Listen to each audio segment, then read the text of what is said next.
Hi guys, welcome back to the Home at Homestead. And if you're new, I'm Rebecca. Today we're going to be heading to the kitchen. We'll be making a really easy lunch or dinner using our Instant Pot.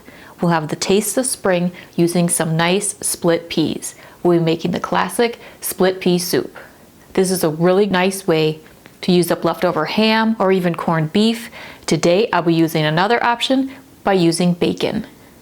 So let's head over to the Instant Pot so we can get all of our ingredients together to create our really easy meal for lunch or dinner of split pea soup. So here I have my Instant Pot, and the first thing we're going to want to do is saute up whichever meat we choose to use for making this split pea soup. If you wanted to keep it vegetarian, you could certainly cut out the meat and use a vegetable broth later in the recipe. But I'm going to be using some bacon. Another option would be some leftover ham, maybe from the holidays, or even some leftover corned beef.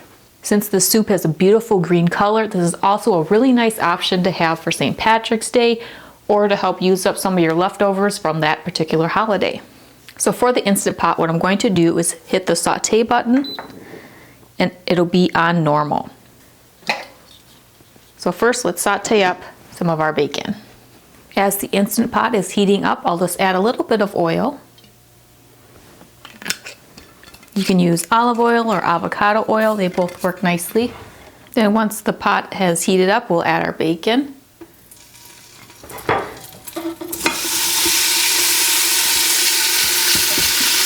So I have a ½ pound of bacon, which I have chopped up into little slices here, and saute that for just a few minutes. Now if I'm using bacon such as today, I just like to saute the bacon initially until it starts to render out some of its fat and it starts to cook slightly. If I'm using the ham or the corned beef, I just saute that for a few minutes until it gets a little bit of color to that particular meat. Now we're going to add some of our vegetables. So first we'll add about a ½ cup of onion that's been diced. Ends up being about one small onion. And we'll add about 1 cup of carrot that's been peeled and diced. It ends up being about 1 large carrot, or a nice handful of baby carrots. And we'll stir that in with that bacon.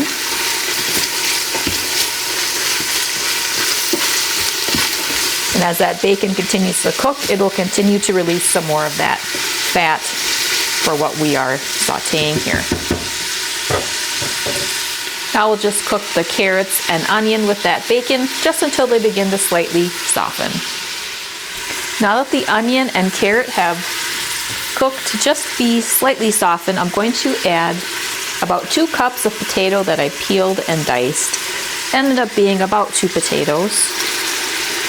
After I dice my potatoes, I like to stick them in just a bowl of water to help prevent them from browning.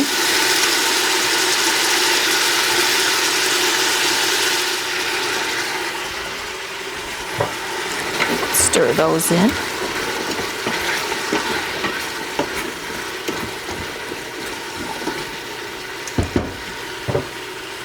Now we'll add 1 pound package of split peas. And if you happen to buy your split peas in bulk, it ended up being about 2 cups of split peas.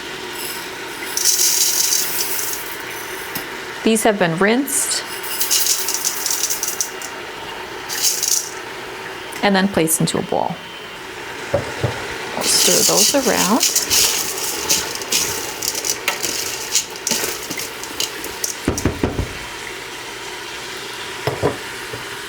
Now we can add some more flavorings. So we'll add 1 tablespoon of Worcestershire sauce or Worcestershire sauce.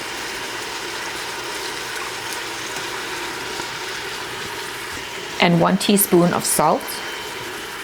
And about a ½ teaspoon of black pepper. We can always add more later once the soup is finished. We need to add a little more flavoring before serving.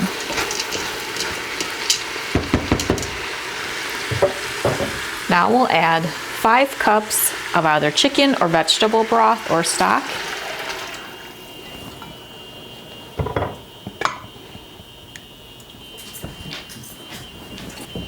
And we'll stir that in.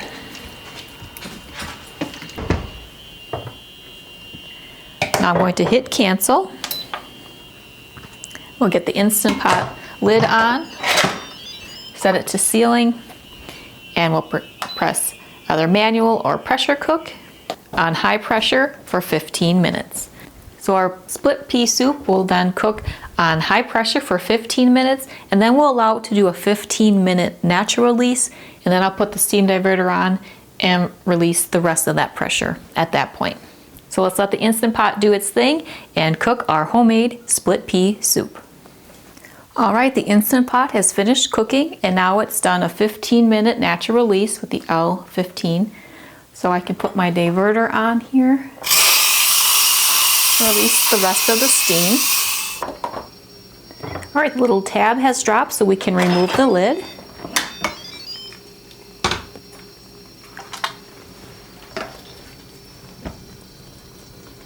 Let's give our split pea soup a nice stir.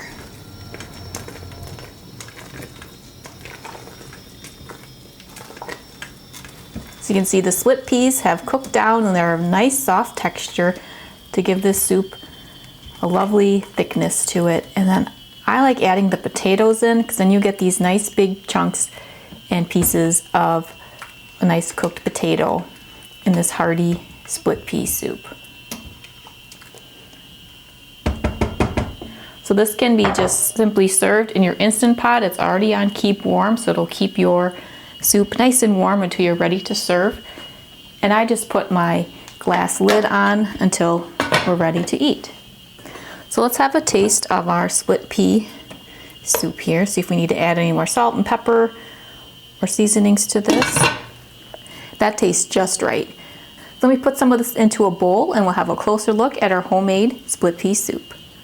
So here I have a bowl of our homemade split pea soup, and you can see that it has a lovely thick consistency to it. This is a really hearty and delicious soup. It's a great way to use up leftover ham or even corned beef from the holidays, or you could use bacon. I used a ½ pound of bacon. If you want it extra meaty, you could use that whole pound. And I like to add potatoes in my split pea soup. It has a really delicious bite and stretches your soup even further. It'll be nice and hearty and filling. It'll be another option if you'd like to try something different for maybe St. Patrick's Day with a green themed meal, or as I mentioned earlier, using some leftovers from that holiday. This homemade split pea soup is also a great way to use up some bulk split peas if you have them in your pantry. This uses about 2 cups if you happen to purchase in bulk, and if not, it would use a 1 pound bag that you can pick up from most grocery stores. And then prepare them. You would just simply rinse the split peas before adding them to your Instant Pot. So if you're looking for a hearty and delicious soup, I hope you give this homemade split pea soup recipe a try. It was really easily put together and prepared in the Instant Pot.